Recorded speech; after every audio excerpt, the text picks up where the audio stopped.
We probably should check in on the knee house before we get into some new stuff, huh? Okay. Yeah. I've been working on the second etude.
So I would make that a dot at the bottom. Ba bo dee boo dot. Even though the dot's not marked there, I would put one on it.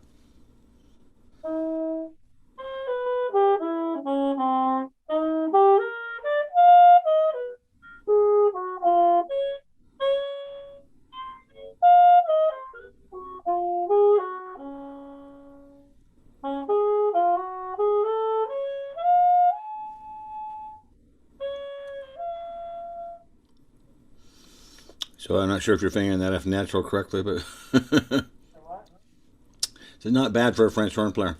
I'm not sure though if you're fingering the high F correctly. Are you fingering all three side keys plus the top side key on the other side? That's what I was trying to do. Yeah. Okay. That's what I think again. I'm not sure that those are all.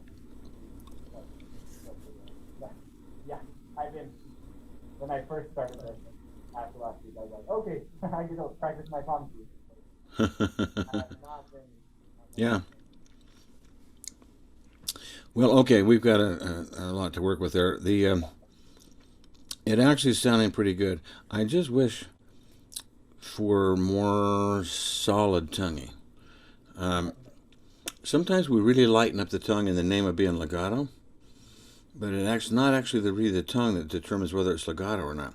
What determines if it's legato or not is if the air connects to each note without decaying.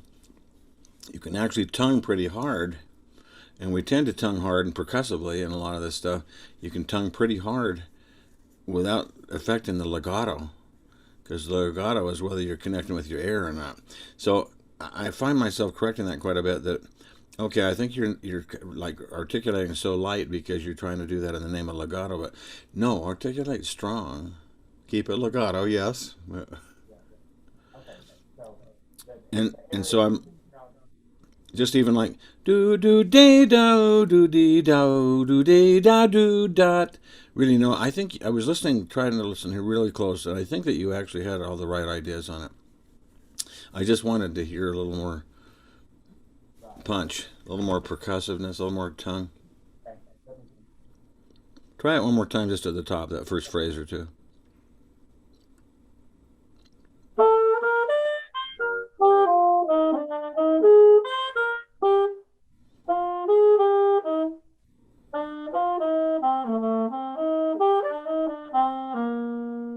Good. Now, the other thing I was wishing for is that all of your tongue cutoffs really had that square sound. You remember, if you don't have your air pressure up at the end of your tongue, it's not going to have the square sound. It's going to have a more round or tapered sound. Yeah. Yeah. Just do that next figure. Boo da da da boo dee ba doo ah doo ah. And punch harder on the wahs. Do ba doo ah dot. That's an example right there, by the way, of writing the accent the wrong way. Right. An upbeat eighth note has to be a dot. You can't write the sideways accent.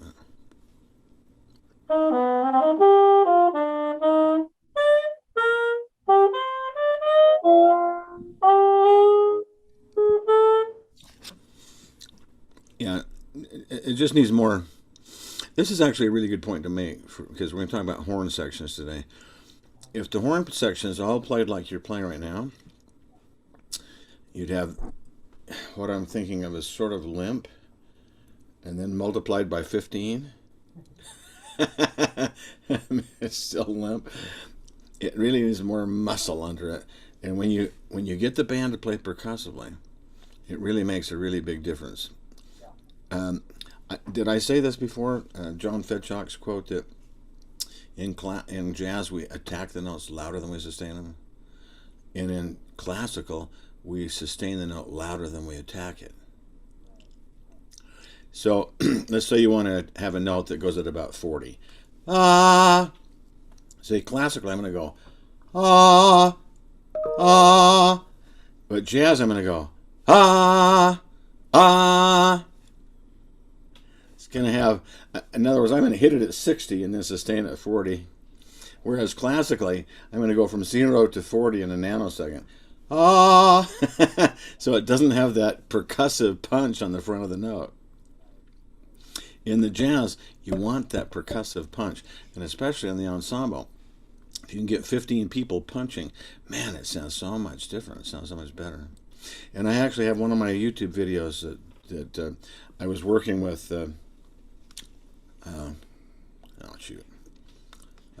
space his name for a second, but anyway, I went up to, can't think of the school either, South Summit High School.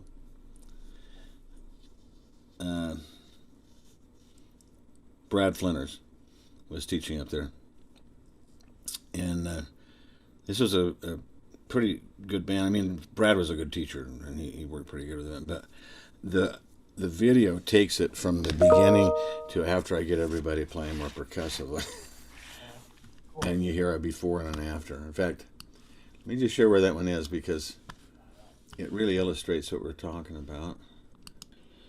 Have you seen this front page of the YouTube channel before, like this? Yeah. If you go into, I think it's in here, helping the horns. Let's see. Oh, here's what I need to see. View the playlist. Yeah, it's this one right here. Percussive jazz articulation. This is quite a long time ago. What it takes to get 8 bars done with the band. So this is where we started. Let me just ask you, are you hearing that? The band? Yes, yeah, I can hear you. Okay, because I shared audio. I wanted to make sure it was working. For some people that works, for some people it doesn't. I don't know why.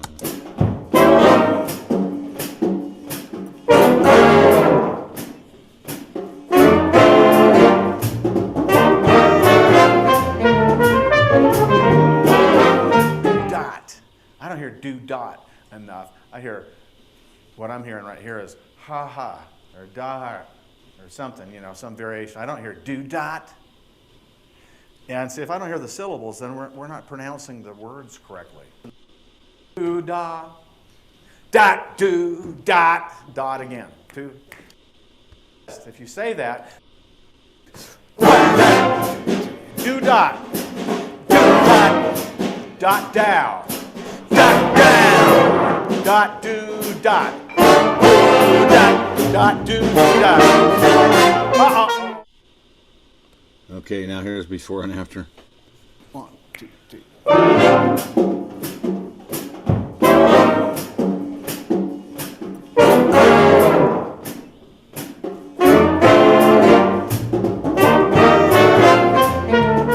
2.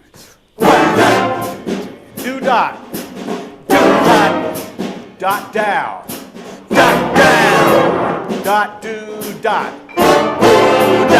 dot do dot. Now you kind of get the idea. Having that punchy percussiveness stuff in there really makes a difference. Did you hear it? Yeah, oh yeah, I can hear it. It's really easy to hear the way they're playing it first, to hear that and be like, oh yeah, they're in the right spot, they're singing. But, when you call attention to it, it's easy to use it. Even with synthesis, I do this stuff all the time, trying to get enough percussiveness out of the attacks. Yeah. There's a little teeny part in the end of chapter 9 that It mentions this, but I probably didn't make a big enough deal out of it. But if I was to play what you just played,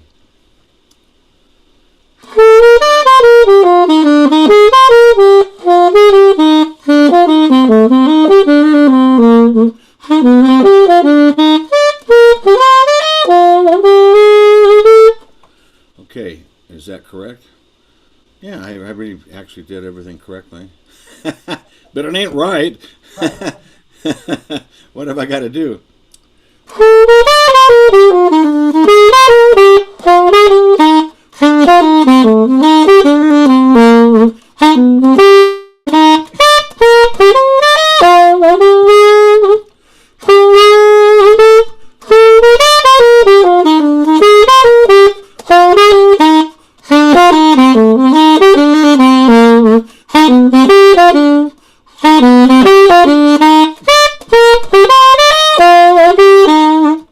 So see, that's a lot more punchy. It's not really any less legato. Right. Everything's connected.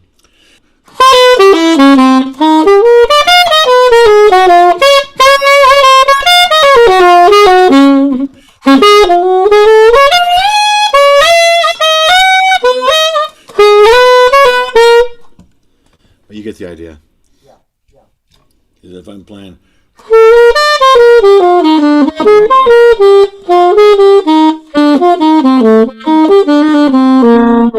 Okay, I did all the right tonguing. It just doesn't have the same life to it now. But you're right.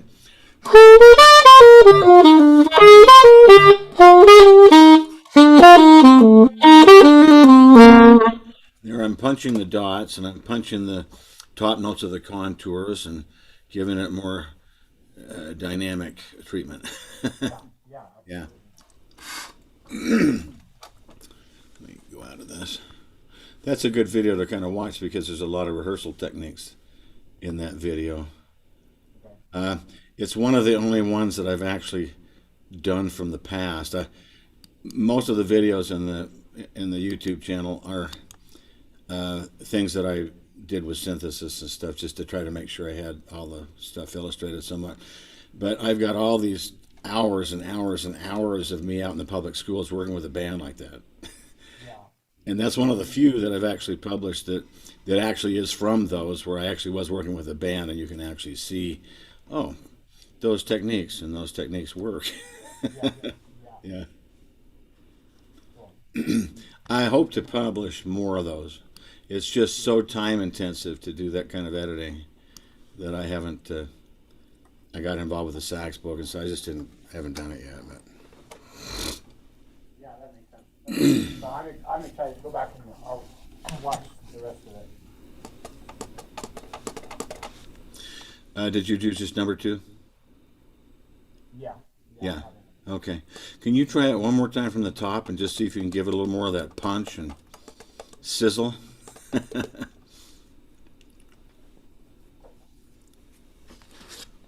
And if you could feel, if I could have you here and have you put your hand on my stomach, and you feel me like bam, bam, punching those notes around a lot. Yeah. Okay.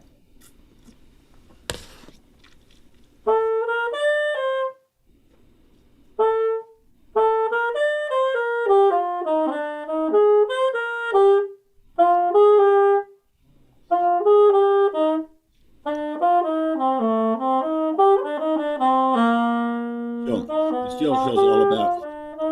It's still feeling pretty much all on the same plane. Yeah. Okay. The B. I would crescendo across those first 2 notes really to punch the B. Those don't need as much power, and then needs quite a bit of punch, the F. And the E.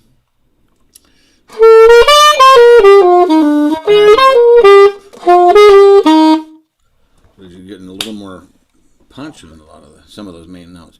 It'd be the top note, the B, and then it'd be the next measure, the top note, the F, and then the A gets it too, and then the E gets it. So.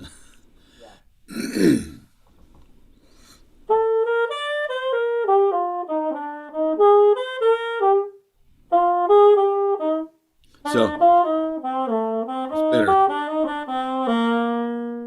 It's better. The E, though, didn't feel like it even got a tongue. That note right there. Yeah, I'm so worried about the beginning. See, I'm not hearing a strong tongue on the front of the E.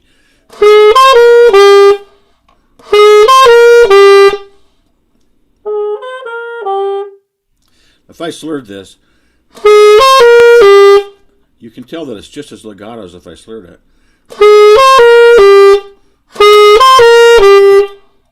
But then there's articulation in there.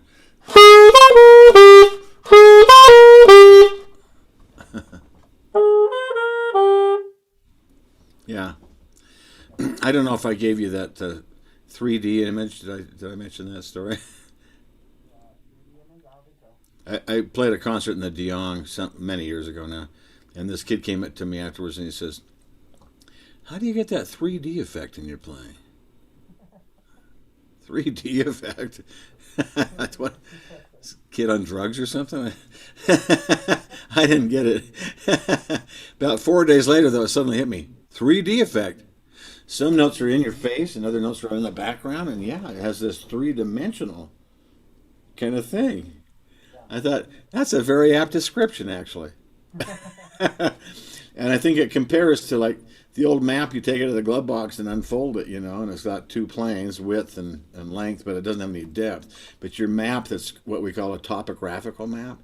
The kids all have to make these topographical maps in one class or another at school, it seems like. And it has the contour and the relief, and there's this topography that's like, yeah, that's what your playing should be like. Instead of like 2D, like the map in the glove box. Unfortunately, that's an image that's now getting lost on the kids. Most of them never seen a map.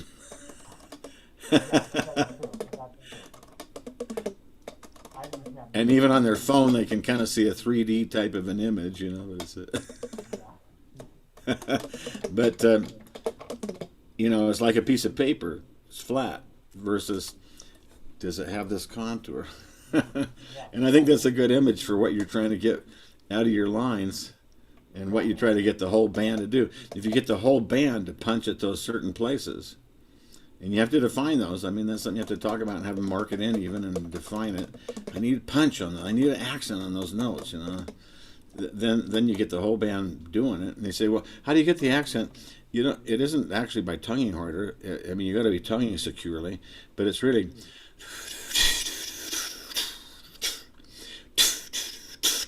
It's a burst of air. Punching. Yeah. I mean, so when you started pointing it out, I realized I think I was trying to do so much with my tongue that I wasn't punching with the air. Well, I think you see the point. Here's another point I'd like to make hand in glove with this. Years ago, there was a book published by Jerry Coker called Improvising Jazz. It was actually the only book when I was in high school that was published by a creditable publishing company. Prentice Hall actually published this jazz book. It was kind of unheard of back at that time. Yeah. Anyway, I had it. I read it like 4 times. Chapter 7 was about swing. Mm-hmm. And so I think I did this with you, kind of like this. This is what Jerry does. He says, okay, first of all, play it straight. Okay, now swing it, but slur it. Okay, now tongue the upbeats, sort of the downbeats.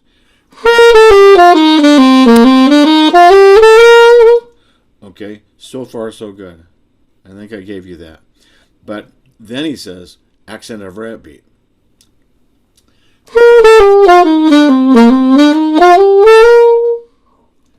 No, that is so stupid. Nobody plays like that. Yeah. But you know what? When I was a young teacher, I kind of bought into that for a little while. I thought, well, it kind of gets the kids more into that upbeat and syncopated feel, and then after a while it'll smooth out. No, it doesn't.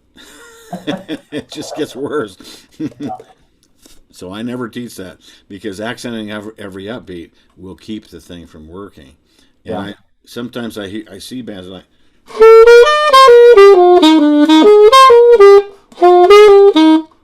No. That's like if I accent every other word in the sentence. I can't even do it. Yeah. It destroys phrasing. What's the truth? You only want to accent the top notes of contours. You usually accent the note you start with, and then accent the top notes of contours, and then sometimes you accent the dots more than others, but the dots are going to get a punch.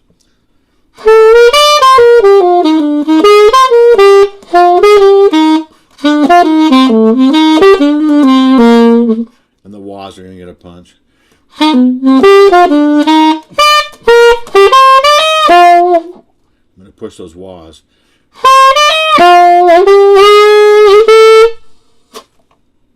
Those dots. The pressure's still there. The tongue does all the work. Anyway, if you get kids that are trying to accent every upbeat, it's trouble. And so what I would do is say, no. Here's what we do instead. We crescendo. Give them something else to do. So instead of... Instead...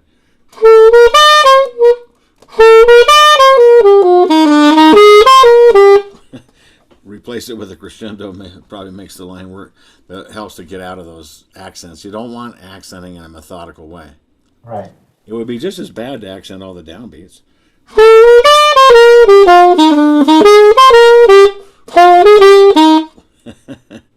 No, what in reality the accents are unpredictable and asymmetrical. And some of them are downbeats and some of them are upbeats. It totally depends on what the top notes are and where the punches are. It's a downbeat. That's an upbeat. You know, they're going to be in and out of downbeats and upbeats. Mm-hmm. So, Yeah. I didn't know if we talked about that before. No, I don't think we had. Not like that. So that's good. There's just so much on this articulation thing, and it means so much to how the band sounds. Yeah. Yeah. Now, I've labored that for a half hour, so we probably should move on to get to some other things. It's good though. I think it's really good stuff. And I could see, I mean, just from that video you showed, how much you could transform the sound of a group. Yeah.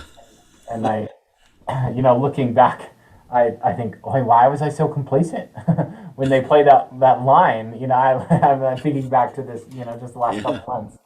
Yeah. Are they actually expressing anything? Are they saying anything with that line? Right. Right. Okay. Well, maybe do number 3 for next time.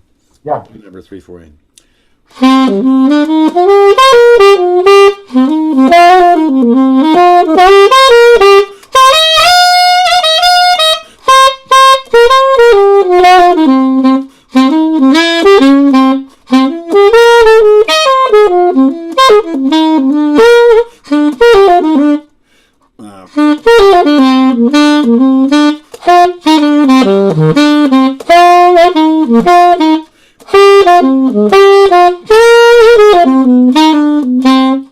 This is when it starts over. Are you hearing how the accents are bringing it to life? Yeah.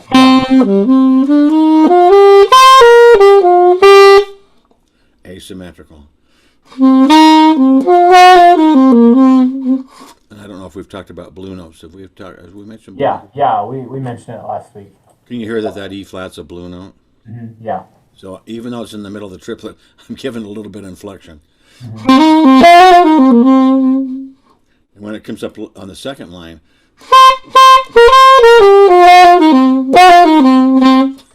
you don't really want to play.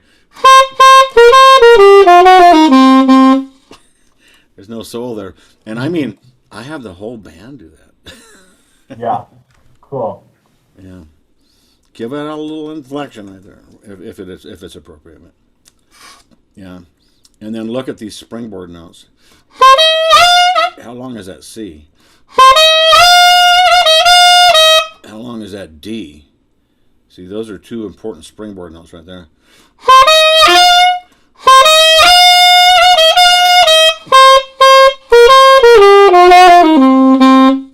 Are you hearing the tongue cutoffs? Yeah. Yep, I'm hearing them. So often it's like.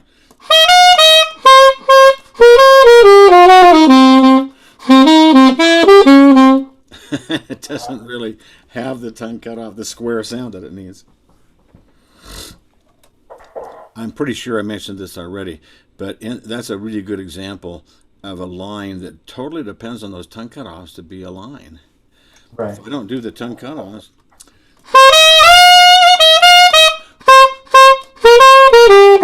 I mean, it breaks the line all to pieces.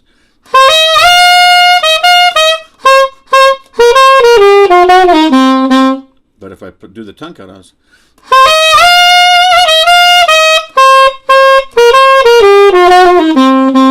it brings the line in. It makes the line now. Yeah, yeah. So it's actually cutting off with the tongue that allows that line to feel like it's perpetuating instead of breaking and breaking and breaking. Right. Yeah. Isn't that wild? It's kind of it's like seems backwards, but Yeah, it does. It does seem backwards. That you would That's chop what something really up makes and it- connect it together. it makes it work. So you got a chance to try that. Oh, let me just show you the end of this before I let it go. There's a little thing on the end of this. If you just play it like it's written, it sounds like this.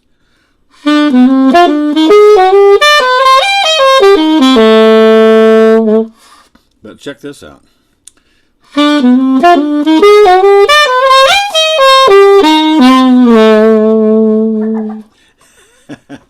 Sometimes the ending will want that. And I see that kind of ending. I feel like it needs to straighten out instead of swinging, and then retard. And of course, when I straighten it out, then I have to treat it vocally with a little. It's not da da da da da da da da. It's like blah do blah blah. You know? Notes. The notes are not all created equal just because they're even. You know, they have different inflections on them and a little different. They're kind of every note's a little punched, like a singer would do it.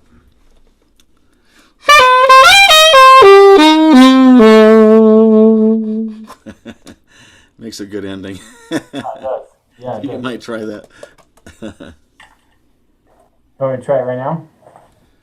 Yeah, if you want. I'll just play the ending.